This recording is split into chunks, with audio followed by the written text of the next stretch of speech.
안녕하십니까. 레지스탕스 정광용입니다. 야, 왜 김명수가 이런 사람을 우리법 연구회 출신을 왜 영장전담판사로 딱 배정을 해놨는지 알 수 있는 대목이죠. 백운규 전 장관 구속영장이 기각되고 난 이후에 새로 드러나는 여러가지 팩트들을 보면은 기가 차고 한편으로는 배꼽이 빠질 정도로 웃음이 나옵니다. 영장 전담 판사가 국민을 상대로 코미디를 한 겁니다. 국민을 웃기기 위해서 판사하라고 월급 주는 거 아닌데 국민 웃겨줄 사람은 따로 있는데 신용무 영장 전담 부장판사, 이 사람은 뭔가가 찝찝했던지 모르겠지만은 15일 백운규 전 장관에 대해서 구속영장을 기각하면서 변호인과 검찰 수사팀에 760자 분량의 영장 기각 사유서를 보냅니다. 이 영장 기각 사유서가 언론에 회자되면서 도대체 말이 안 되는 앞뒤가 확 비틀어지는 그런 사안들이 드러나면서 이거 정말 코미디가 됩니다. 이에 앞서서 서울 동부지법은 15일 오후 9시 40분경에 언론에 330자 분량의 영장 기각 사유 요약본을 발표했는데, 이게 국민적 관심사가 워낙 크니까 요약본 발표했겠죠. 그런데 변호인과 검찰 수사팀에 보낸 760자 분량의 영장 기각 사유서를 보면은 기가 막힌 게 더 많이 나옵니다. 대표적으로 한 개만 딱 이제 짚고 영상을 진행하겠습니다. 백운규가 장관직에서 물러난 지 3년 9개월 가량 지났고 재직 당시 직원들과 돈독한 관계를 유지하지는 못했다. 다른 피의자나 참고인들을 회유해서 자신에게 유리한 진술을 끌어낼 가능성은 사실상 없는 것으로 보인다. 이렇게 영장 기각 사유 중에 가장 중요한 사유를 이걸 달아놨는데, 이게 팩트 체크를 해보면 장관직에서 물러난 지 오래돼 가지고 직원들과 돈독한 관계를 유지하지 못했다, 이 부분요. 월성 1호기 조기 폐쇄 의혹 수사 당시에도 백운규 전 장관은 퇴임한 상태였습니다. 그런데 산업부 공무원들은 주말 새벽에 사무실로 찾아가서 자료를 대거 삭제하고 서로 말을 맞추는 등 증거를 인멸해왔습니다. 그러니까 장관직에서 물러나고 난 이후도 산업부 공무원들은 주말 새벽에 아무도 없을 때 싹 가가지고 자료를 왕창 삭제했죠. 이건 뭡니까? 즉 장관직에서 물러나고 나서도 그 현직에 있는 공무원들과 워낙 돈독한 관계가 형성되어 있었기 때문에 자료를 삭제하고 서로 말을 맞추고 이렇게 해버렸죠. 이게 월성 원전 1호기 사건을 보신 분들은 다 아시는 내용입니다. 즉 장관직에서 물러났고 현직 공무원들과 이해관계가 상반된다는 이유만으로 증거인멸의 여지가 없다고 판단한 것은 말이 안 되는 겁니다. 판사가 완전히 봐주기 영장 기각을 한 거죠. 영장 전담 판사는 그러면 안 되잖아요. 이게 자기네들 편, 즉 좌파 성향끼리만 끼리끼리 어울리는 어떤 공감대가 있는 것 같아요. 김명수 대법원장이 이런 사람을 왜 영장 전담으로 박아놨겠습니까?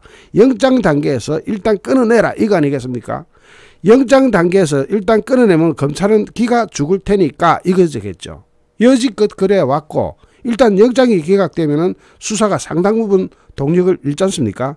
그런데 이번에는 또 여기에서 상황이 또 달라집니다.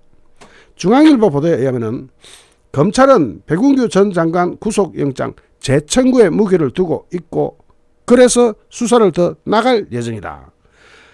각종 의혹이 불거지면서 산업부뿐만 아니라 다른 부처 나아가서 당시 청와대로도 검찰 수사망이 전방위로 뻗어나갈 가능성이 크다고 한 법관 출신 변호사는 이야기합니다.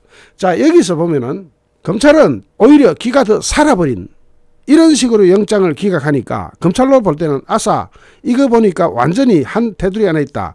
그러면은 뭔가 덮어주기 위해서 무리하게 이 기각 사유를 갖다 붙인 것만 볼 때도 이것은 100% 제대로 된 재판 거치면은 유죄 판결 나올 뿐만 아니라 다른 영장 전담 판사한테 가면 영장이 무난히 발급된다 하고 자신감을 가져버린 겁니다. 이런 식으로 해놓으니까, 그러니까 검찰은 자신감이 붙을 수밖에 없고, 자신감이 붙은 검찰은 수사를 더 오히려 확대해 나가는 그런 상황으로 전개됩니다.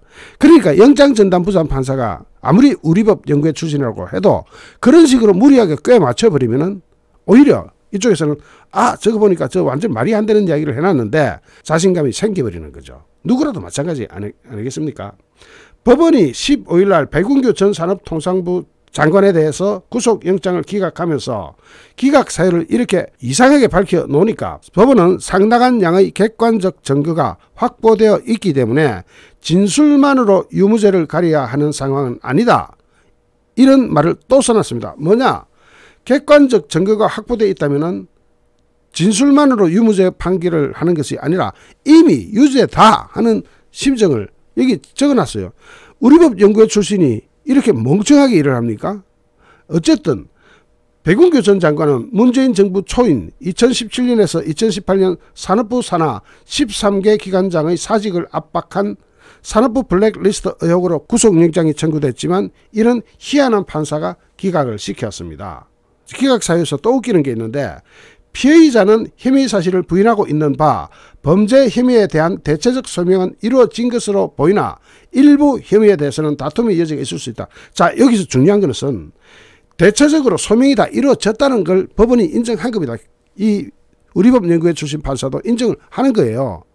그러면은 일부 혐의에만 다툼의 여지가 있을 수 있다고 한다면은 그 일부 혐의만 딱 보강해버리면은 이 신용무 판사도 이제는 거절을 못하는, 발급을 하지 않을 수 없는 딜레마에 빠져버리는 거죠. 그러면서 몇 차례 압수수색을 통해 상당한 양의 객관적인 증거가 확보되어 있으므로 진술만으로 유무죄를 가려야 되는 사항은 아니라고 분명히 했습니다.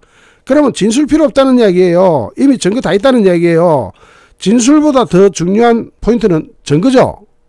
판결을 할 때 진술보다 더 위에 두는 것은 증거입니다. 증거물이 있으면 진술은 뭐가 나와도 그건 허위 진술이 되니까 증거가 딱 있다고 이 우리법 연구회 판사가 자기가 스스로 여기다 다 그렇게 적어놨으면서 영장은 기각해요.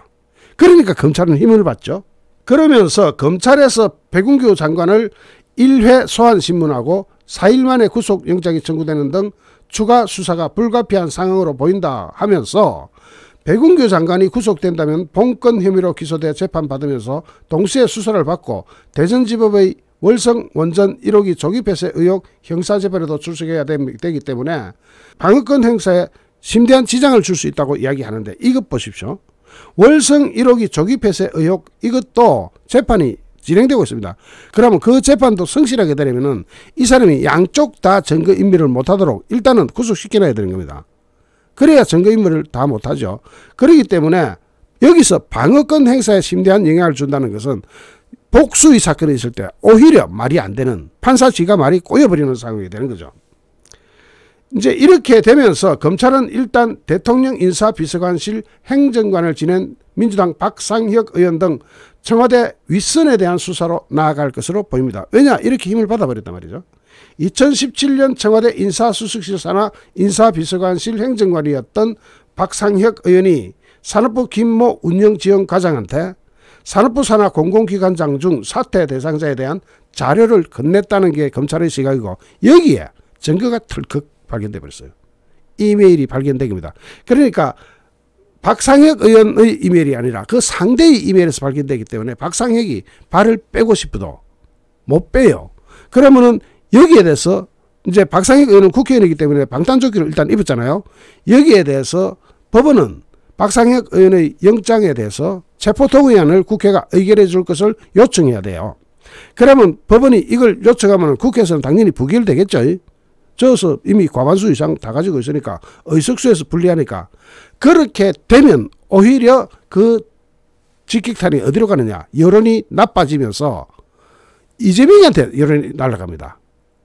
이게 1차로 박상혁 의원을 보호하기 위해서 방탄조끼를 발휘해버리면, 방탄국회로 가동시켜버리면 이재명을 위해서 또 방탄국회를 가동시켜야 되기 때문에 첫 번째 박상혁 의원한테 발동시켜놓으면 이재명한테는 그걸 발동 못할 가능성이 높아지죠.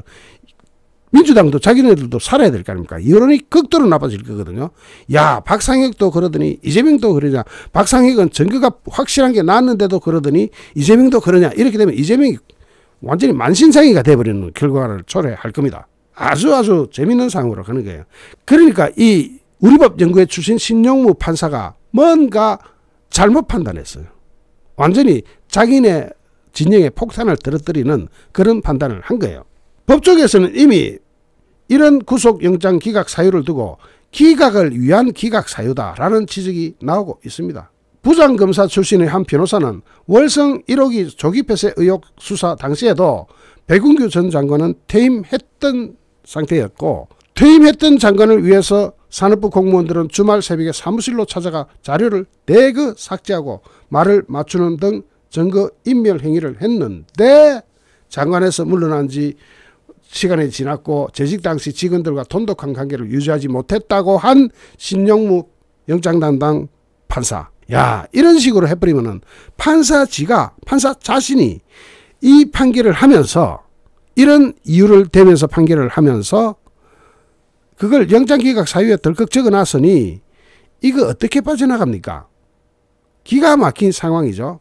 그래서 일부에서는 검찰의 수사 동력이 타격을 받을 것이라는 전망이 있었지만은 검찰은 크게 흔들리지 않는 분위기입니다. 이 지경으로 해놓으니까 전혀 흔들릴 바가 없고, 어제 검찰 관계자는 법원의 기각 사유에 대해서 저희는 혐의 소명이 거의 다 된 거로 해석하고 있다. 기각 사유 보니까 혐의 소명은 다 됐다.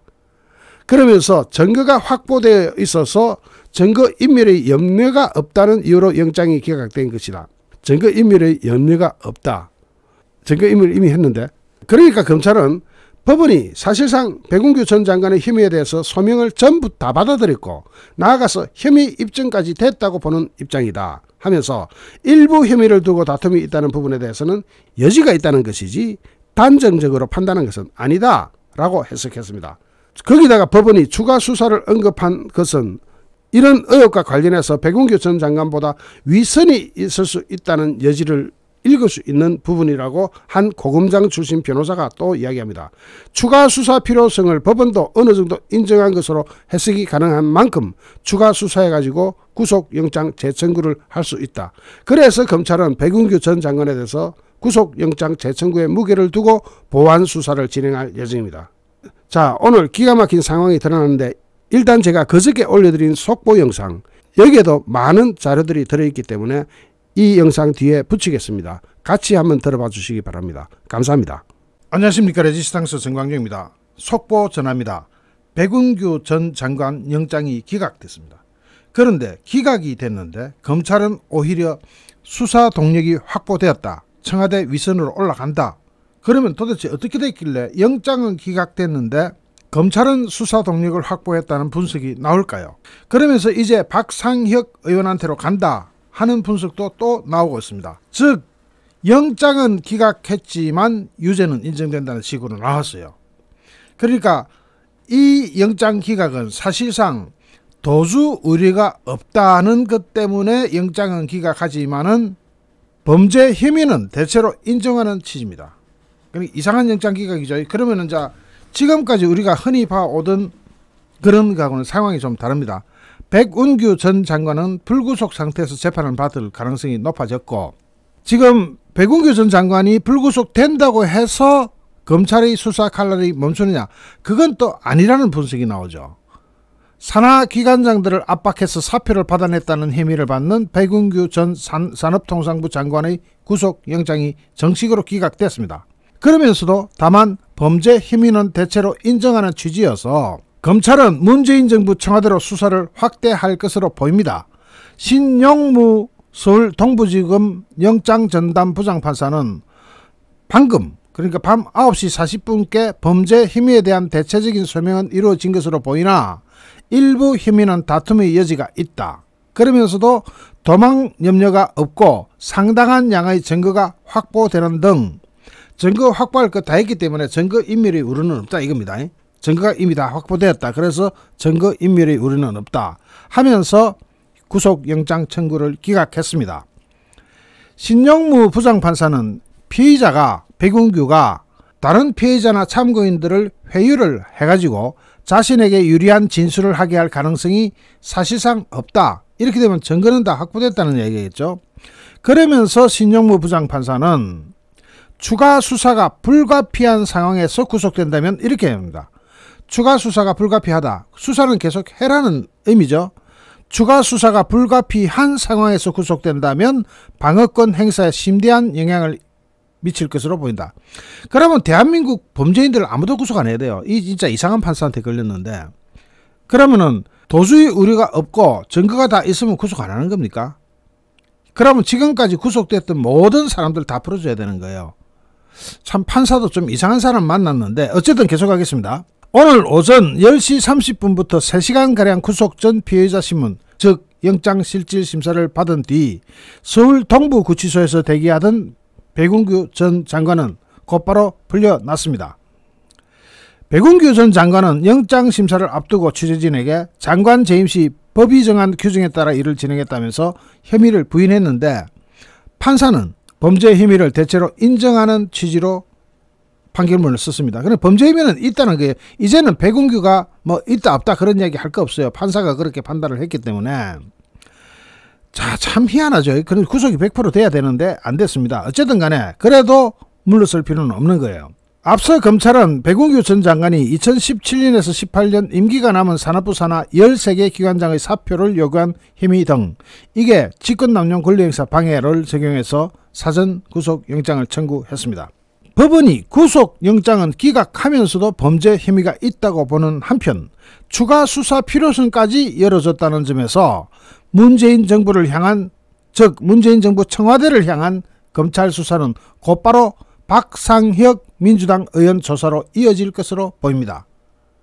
이게 구속되고 안 되고 이게 중요한 게 아니라 범죄 혐의에 대한 것, 여기에 대해서는 판사도 어느 정도 인정을 하고 그것도 직접 판결문에 썼기 때문에 검찰은 오히려 구속까지는 안 됐지만 힘을 받는 그런 분위기입니다. 검찰은 자유한국당, 현재의 국민의힘이 고발을 한 지 3년 만인 지난 3월 25일 산업부를 압수수색하면서 강제수사에 나섰는데 국민의힘이 대선에서 승리한 직후여서 현 정권 수사 착수 신호탄이라는 분석이 나왔었죠. 자, 그러면은 지금 이제 칼날은 어디로 간다? 박상혁 전 청와대 행정관한테로 갑니다.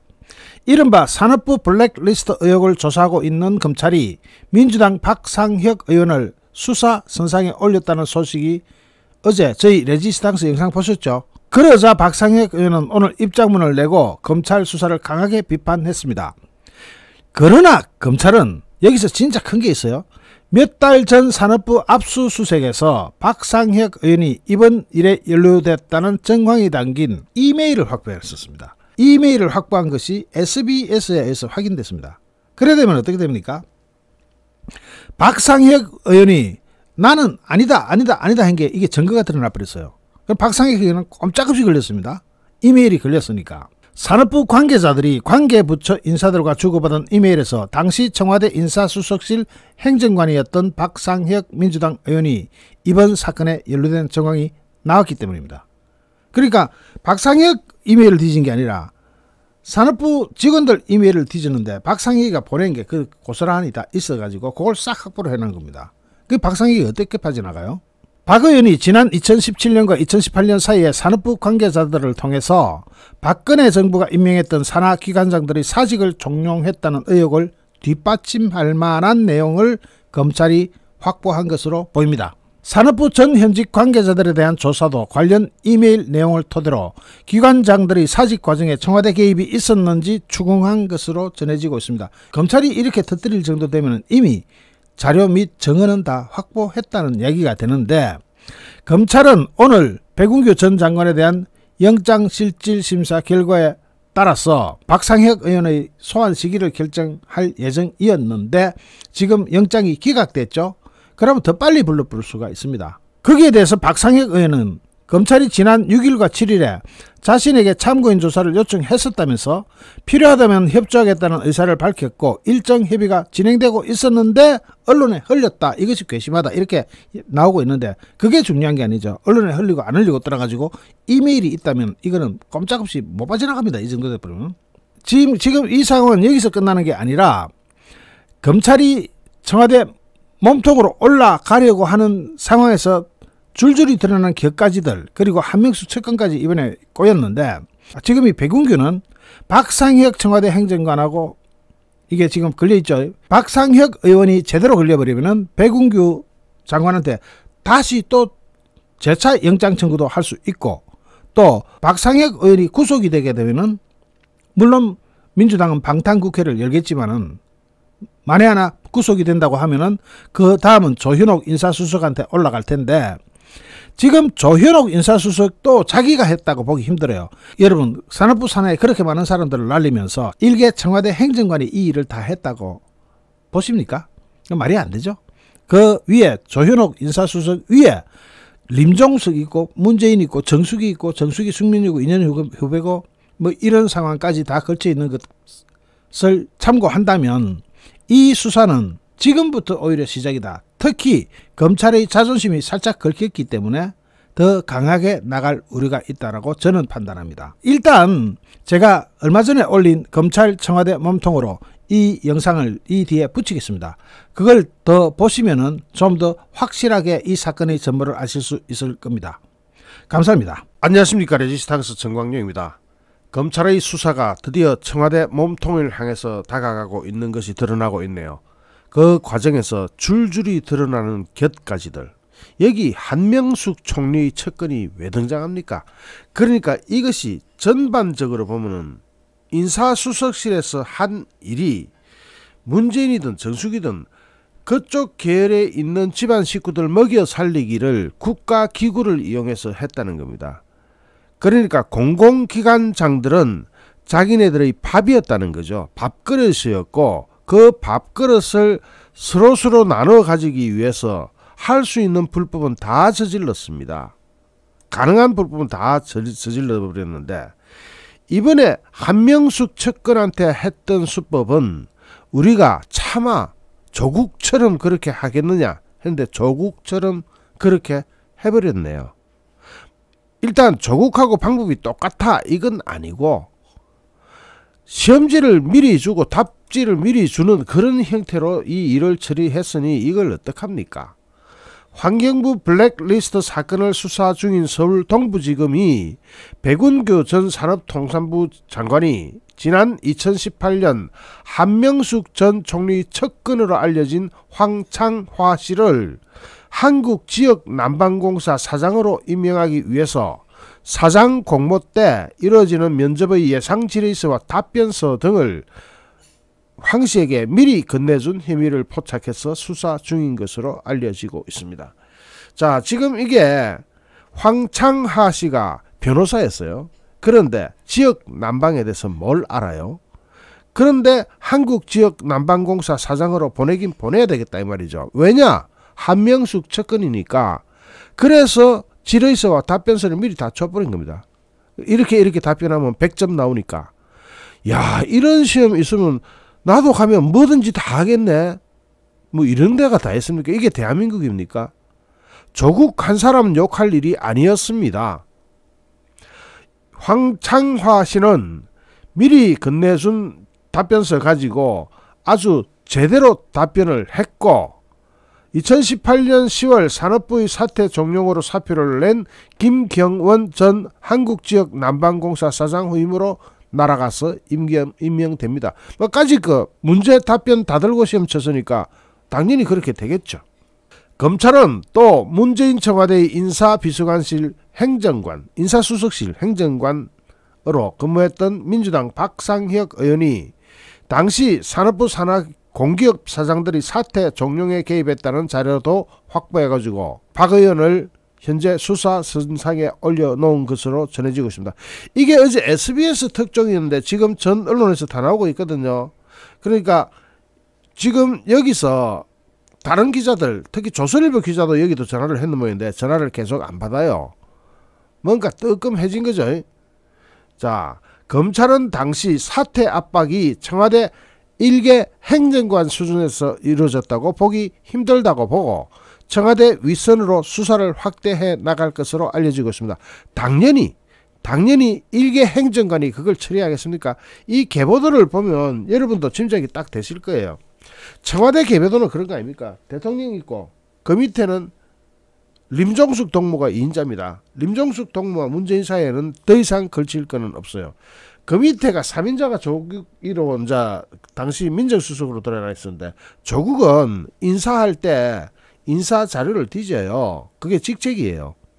그런데 같은 수석이지만은 조현옥 인사수석이 임종석 지시를 받았는지 또는 조국 어떻게 됐는지 실제로는 숙명여고 2년 후배로 당시 이제 숙명여고 3인방이었던 정수기, 손혜원, 조현옥 이렇게 연결돼 가지고 내려갔을 수도 있습니다. 그리고 신미숙 균형인사비서관 이 사람은 환경부 김은경 장관 구속될 때 같이 유죄처벌 받았죠. 그런데 신미숙은 이쪽 담당하고 박상혁 행정관, 지금 현재 국회의원으로 있는 민주당 의원으로 있는 이 사람은 산업부 쪽을 맡은 것 같습니다. 그러면 이렇게 한 사람씩 줄줄줄줄 이렇게 나가면은 당시 청와대 인사수석실은 전부 다 압박 행사하는 그런 자리였던 것 같죠. 박상혁 행정관은 당시 산업부 백운규 장관의 영장을 청구돼, 지금 영장 청구돼 있죠. 오늘 아마 10시 반부터 실질 심사 시작할 거예요. 그러면은 여기서 박상혁이 담당했던 건 산업부라고 보고, 크게는 경제부처 비경제부처였는데 박상혁이 경제부처 담당한 걸로 나오고, 비경제는 신미숙 균형인사비서관이 담당한 걸로 나오는데, 그 둘 다 위에는 조현옥 인사수석이 있죠. 이게 일개 균형인사비서관이나 또는 행정관 차원에서 처리될 문제입니까? 거기서 조현옥은 미꾸라지 빠지듯이 빠졌는데, 그 미꾸라지가 언제까지 그렇게 흙탕물 속에 숨어 있을 것 같았습니까? 결국은 조현옥까지 올라가야 되고, 조현옥 위에는 바로 림종숙 동무 아닙니까? 그 림종숙 동무 위에는 누굽니까? 문재인 말고는 없죠. 림종숙하고 문재인 사이에는 중간에 사람이 없어요. 그러면은 조현옥 여기까지 올라가는 게 1차 단계고, 그 다음에 림종숙으로 올라가는 게 2차 단계고, 그 다음에 문재인으로 올라가겠죠. 공식 라인이라면. 그런데 여기에 정수기가 개입하지 않았느냐는 그런 이야기가 당시 파다하게 돌았었고, 문재인이 개입한 것보다 정수기가 개입한 거는 뭐가 됩니까? 국정농단이 되죠. 제대로 걸려버리는 거 아닙니까? 그러니까 이게 문재인이 걸리든 정수기가 걸리든 다 같이 걸리는데, 정수기가 걸릴 경우는 더 큰 거죠. 사실상. 자, 어쨌든 지금 이 수사는 아주 재미있고 몸통을 향해서 제대로 다가가고 있는 것 같습니다. 백운규 장관은 산업부 산하 13개 기관장에게 사직서를 요구하도록 산업부 부하 직원에게 지시한 혐의를 받고 있는데, 이 백운규 전 장관의 지시로 박모 산업부 국장이 2017년 9월 서울 광화문의 한 호텔에서 발전사사, 남동, 남부, 서부, 중부 이 발전사사의 사장들에게 사직서를 내라고 강요하고 호텔에 불러다 놓고 사직서 내라고 강요를 했고, 2018년 5월까지 무역보험공사, 지역난방공사, 에너지공단, 광물자원공사 등 산업부 산하 9개 기관장의 사퇴를 종료했다는 것이 검찰의 판단이라고 합니다. 자, 이렇게 되면 이제 한명숙도 뜨끈뜨끈 하겠는데, 이걸 챙겨주기 위해서 시험지와 답지까지 준 백운규 전 장관은 특히 국회 보좌관 출신으로 한명숙 전 총리 때 국무총리실 정무수석을 지낸 황창화 씨를 한국지역난방공사 사장에 임명하기 위해서 면접 예상 질의서와 답변서를 미리 건네줘 높은 점수를 받게 한 혐의도 받고 있고, 이거는 부정시험이죠. 이건 크게 걸리는 겁니다. 자, 황 씨는 2012년 19대 총선 때 민주통합당 소속 예비후보로 등록하기도 했는데, 이게 공기업 인사를 정권 차원의 보은 인사로 활용했다는 비판이 나오고 있는데, 이번 정권은 절대로 그러지 말아야 됩니다. 절대로 그러지 말아야 돼요. 그리고 또 기왕이면 한국지역난방공사 같이 나름 전문직이잖아요. 지역난방에 대해서 뭘 아는 사람들이 올라가야 돼요. 그럼 내부 승진이 제일 좋습니다. 내부에서 그렇게 고생한 사람들도 사장 한 자리 바라봐야 되지 않을까요? 언제까지 청와대 낙하산이 날아가지고 이렇게 물을 흐려야 됩니까? 자, 이번 정권은 안 그러리라 믿습니다. 특히 변호사 출신인 민주당 박상혁 의원은 2017년부터 청와대 인사수석실 산하 인사비서관실 행정관으로 일했는데, 검찰은 박 의원이 청와대 근무 시절 박근혜 정부 때 임명됐던 산업부 산하 공공기관장 가운데 사퇴 대상자 관련 자료를 산업부 담당 과장에게 넘겼고, 이는 산업부 국장급 인사를 통해서 산업부 윗선으로 전달됐다고 보고 있습니다. 이후 해당 자료에 들어간 인물 대부분이 산업부로부터 사직서를 제출받아서 실제로 사퇴한 것으로 알려지고 있습니다. 이때 인사수석실 산하 인사비서관실은 경제부처, 균형인사비서관실은 비경제부처를 담당했다고 합니다. 아주 대한민국 청와대가 부정을 저지르기 위해서 역할 분담을 제대로 했네요. 딱딱 나눠가지고 니는 이거 나는 저거, 부정을 저지르기 위해서. 이번 사건을 두고 법조계에서는 환경부 블랙리스트 사건과 똑같은 구조라는 말이 나오고 있습니다. 그래서 이게 굉장히 쉽죠. 환경부 블랙리스트 사건에서도 환경부가 2017년 9월달 산악인이자 시인 출신인 권경업 전 국립공원공단 이사장이 이사장 공모에 지원할 때 면접 설문지 등을 미리 건네고 권 전 이사장의 자기소개서와 업무수행 계획서를 첨삭해준 혐의가 검찰 수사에서 드러나기도 했습니다. 진짜 이런 거 안 해도 돼요. 산악인이자 시인 출신인 이런 사람을 국립공원공단 이사장에 뭘 안다고 그럽니까? 뭘 안다고. 좌파 시인들 참 신나겠습니다. 백운규 전 장관은 산업부 산하 한 기관이 기관장을 임명하기 전에 시행한 내부 인사를 취소해버리게 한 혐의도 받고 있습니다. 내부 인사 미리 시행했었는데 취소. 자, 참 대한민국 엉망진창이었네요. 조선일보 기자는 해밍을 듣기 위해서 박상혁 의원과 황창화 사장에게 연락을 취했으나 닿지 않거나 답이 없었다고 합니다. 전화 안 받겠죠. 당연히 안 받을 겁니다.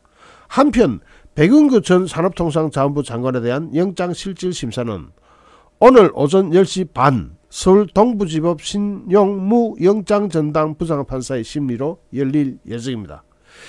백운규 전 장관 영장 발부에 상관없이 검찰 수사는 문재인 청와대 위선으로 확대될 전망이 나옵니다. 한 법조인은 환경부 블랙리스트 때는 문재인 정권의 방해로 수사가 어려웠지만 환경부 때는 실제로 어려웠잖아요. 이번 산업부 블랙리스트 사건은 양상이 다를 거다. 정권이 바뀌어버렸잖아요. 자, 여기서 제가 어제 올려드린 드디어 블랙리스트 수사 문재인 청와대로 민주당 박상혁 의원 첫 이 영상 지금 뒤에 붙이겠습니다. 참고로 연결해서 보십시오. 때로는 중복되는 게 있을 겁니다. 있더라도 상황의 전모를 파악하는 데는 엄청난 도움이 될 겁니다. 감사합니다. 안녕하십니까. 레지스탕스 정광용입니다. 드디어 블랙리스트 수사가 문재인의 청와대로 올라가네요. 민주당 박상혁 의원이 첫 수사 대상으로 올랐는데요. 이게 백운규 전 산업부 장관에 대해서 구속영장을 청구한 검찰이 청와대의 윗선 규명에 본격적으로 나서고 있다는 것을 방증하는 겁니다. 왜냐? 이 사람이 누굽니까? 문재인 대통령 때 청와대 인사수석실 행정관을 지냈던 사람입니다. 박상혁 민주당 의원. 제가 누차 이 블랙리스트의 끝에는 누가 있다고 이야기했습니까? 아마 제 방송 들으신 분들은 100% 동의하실 바로 그 사람. 예, 정수기가 있습니다. 아마 거기까지 반드시 올라갈 거예요. 왜냐? 지금 인사수석실 행정관이라 그랬죠. 이 인사수석실이 누구 관할에 있었느냐? 인사수석실장이 누구예요? 조현옥이죠. 그 조현옥이 누구예요? 네, 정수기의 숙명여고 2년 후배입니다. 그리고 정수기의 동기동창으로는 손혜원이 있죠. 그때 문재인 정권 출범 초기에 1, 2년, 3년 그 당시에 이미 이 소문은 정가에 파다하게 퍼져 있었습니다. 그게 지금 검찰이 들어가는 부분이에요. 문재인 정부 당시 산업부 블랙리스트 의혹을 수사하는 검찰의 수사선상에 오른 이는 다른 사람도 아니고 더불어민주당 현역 의원입니다. 박상혁 의원은 청와대 인사수석실 행정관이던 지난 2017년과 2018년 사이에 산업부 관계자를 통해서 박근혜 정부가 임명했던 산업부 산하 기관장들이 사직을 종용했다는 의혹을 받고 있습니다. 이번 사건과 관련해서 검찰 수사 대상이 된 당시 청와대 인사는 박상혁 의원이 처음입니다. 그런데 박상혁 의원의 그 당시 직함을 보십시오. 일개 행정관이죠. 여러분, 이게 일개 행정관 선에서 일이 이루어졌다고 생각하십니까? 그럼 만화 같은 말도 안 되는 이야기를 믿는 분은 없으시겠죠. 행정관이 어떻게 합니까? 말이 안 되는 소리죠. 지금 이게 SBS에서 모처럼 특종을 하나 때린 겁니다. 그래서 SBS 취재진은 해명을 듣기 위해서 박상혁 의원의 지역구 사무실 등을 찾아가고 여러 차례 전화를 시도했지만 연락이 닿지 않았다고 합니다. 전화 안 받겠죠? 어제 검찰이 사전 구속영장을 청구한 백운규 전 산업부 장관은 그동안 청와대의 윗선의 지시는 없었다고 주장을 해왔는데 갑자기 박상혁 의원이 등장을 하는 겁니다.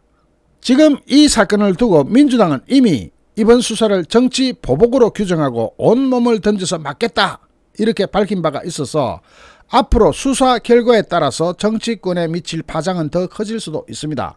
검찰은 박상혁 의원이 청와대 행정관 시절에 산업부 산하기관장 인사와 관련해서 청와대의 뜻을 산업부에 전달한 그 바로 중간책 당사자라고 보고 있습니다.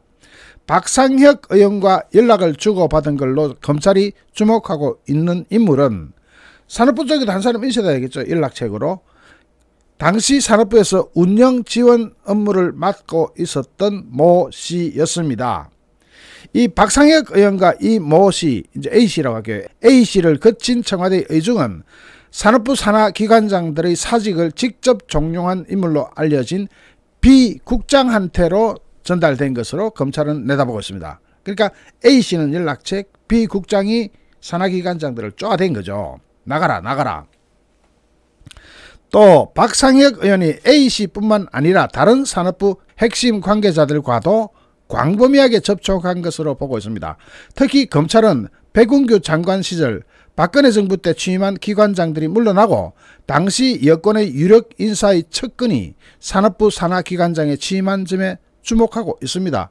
박근혜 정부 때 임명됐던 사람들은 쫓아내고 그 자리에 당시 여권의 유력 인사의 측근들이 막 내리꽂히기 시작한 겁니다. 해당 인사는 SBS와의 통화에서 자신은 공모 절차에 따라서 서류 내고 면접 보고 정상적으로 임명됐다는데 그러면서 청와대 개입 운운은 검찰의 장난이라고 반박을 하는데 검찰이 장난인지 아닌지 이제부터 밝혀지겠죠. 이 사람이 박상혁 의원입니다. 그런데 지금 검찰은 박상혁 당시 일개 행정관 선에서 그치지 않는다는 건 여러분도 다 아실 테고 제가 그때 알려드렸을 때 제가 그때 한번 이거 브리핑 해드렸는데 문 정권의 핵심들에 대해서 수사가 재개되고 있는데 기존에 무혐의 처분했던 사건도 막 나간다. 자, 지금 불법 감찰에 누구누구 블랙리스트에 누구누구 이래 됐는데 제가 그때 이야기할 때 불법 감찰이나 블랙리스트에 다 같이 걸린 사람이 누가 있습니까? 조국, 임종석, 강경화 다 같이 걸려 있어요. 그리고 인사수석 출신 조현옥 현 주 독일 대사로 가 있나 봐요. 인사수석이. 이 사람은 블랙리스트의 키를 쥐고 있는 트리거에 해당되는데 이 조현옥 밑에 있었던 사람이 바로 박상혁이고 지금 SBS가 특종 터뜨린 바로 그 주인공입니다. 여기에 나오는 김상곤 전 부총리부터 농림축산식품부 장관 출신인 김영록 현 전남도지사, 정현백 전 여성가족부 장관 등등등 이 숫자가 무지무지하게 많은데 여기서 검찰이 임종석 전 대통령 비서실장, 림종석 동무 이제 긴장 많이 하시겠어요? 그리고 조국은 어디 가도 안 빠져요. 당시 청와대 민정수석을 했기 때문에 입안되는 데가 어디 있었습니까? 민정수석이니까. 그래서 현 정권에서는 민정수석을 없애버렸습니다. 아예. 자, 지금 여기서 이 그림은 제가 조국, 임종석, 박형철 전 반부패 비서관 이 사람들이 정수기하고 어떻게 연결되느냐. 전에 김원경 환경부 장관은 징역 2년 받았죠. 이때 이미 대법원까지 확정 판결 나 있기 때문에 판례가 나왔다 그랬죠. 수사가 쉽다 그랬죠. 왜? 이미 그때 했던 대로 쫓아가면 되니까. 그 당시에 문재인 정부의 인사를 관장한 인사수석이 바로 이 사람입니다. 조현옥. 그런데 이 개별도로 그리자면 이렇습니다. 정수기하고 손혜원이가 숙명여고 동창이고 바로 그 2년 후배가 조현옥 인사수석인데 당시 이 3인방이 이른바 숙명여고 김혜옥 3인방으로 불리던 바로 그 주인공들입니다. 당시 조현옥 인사수석 밑에 신미숙 균형 인사비서관이 환경부 장관 수사 때 등장했는데 이번에 신미숙 외에 또 등장한 것이 박상혁 현 의원입니다. 민주당 의원. 당시 인사수석실에 행정관 했다 그랬죠. 그러면 행정관이 일개 행정관이 산업부 인사를 다 주무른다, 아니면 다른 부처 전 부처 인사를 주무른다, 이런 거 말도 안 되는 거고, 그 위에는 조현옥 인사수석이 있고 정수기하고는 숙명여고 2년 선후배관이다, 후배관이다. 자, 이렇게 되면 수사가 어디로 가야 되는지, 우리 국민이 어디까지 가야 납득을 할 것인지가 답이 나와 있는 겁니다. 그러니까 SBS의 특종 여부에 불구하고 지금 이 사건은 끝은 어디다? 저는 이 사건 대충 뭐 저만큼 연구되어 있는 사람도 별로 없을 텐데, 이 사건 끝은 반드시 정수기라고 봅니다. 그 정수기까지 가야, 정수기가 정말로 서울구치소에 들어가야 이 사건이 제대로 수사되었고 끝났다, 이렇게 판단할 수가 있는 거라고 봅니다. 자, 드디어 블랙리스트 수사가 문재인의 청와대로 직행했습니다. 당시 청와대 인사수석실의 행정관이었던 현직 민주당 박상혁 의원 첫 수사 대상에 올라가지고 SBS 텔레비에까지 나갔는데 축하합니다. 어쨌든 간에 이 사건은 끝까지 잘 파헤쳐져야 되고, 그것이 바로 정의를 재수립하는, 우리 사회의 정의를 재정립하는 계기가 되어주기를 진심으로 바랍니다. 이것은 정치 보복이 아닙니다. 지은 죄를 묻는데, 죄에 대해서 벌을 묻는데 그것이 보복이고 말고 그렇게 할 건 없습니다. 특히 그 사람들이 지난 5년 동안 자기네들은 적폐수사하면서 매일 하루도 빠지지 않고 노래를 부르다시피 해놓고, 이제 이 사람들 뒤지기 시작하니까 정치보복이다. 우리 국민 그렇게 호락호락하지 않습니다. 민주당 뭔가 착각하고 있어요. 이것은 어디까지나 이제라도 우리 사회의 정의를 정립하는 그런 계기를 만들고 있는 겁니다. 역사의 필연이겠죠. 잠시 후 또 다른 주제로 여러분을 찾아뵙겠습니다. 시청해주신 여러분께 진심으로 감사드립니다. 여러분 고맙습니다.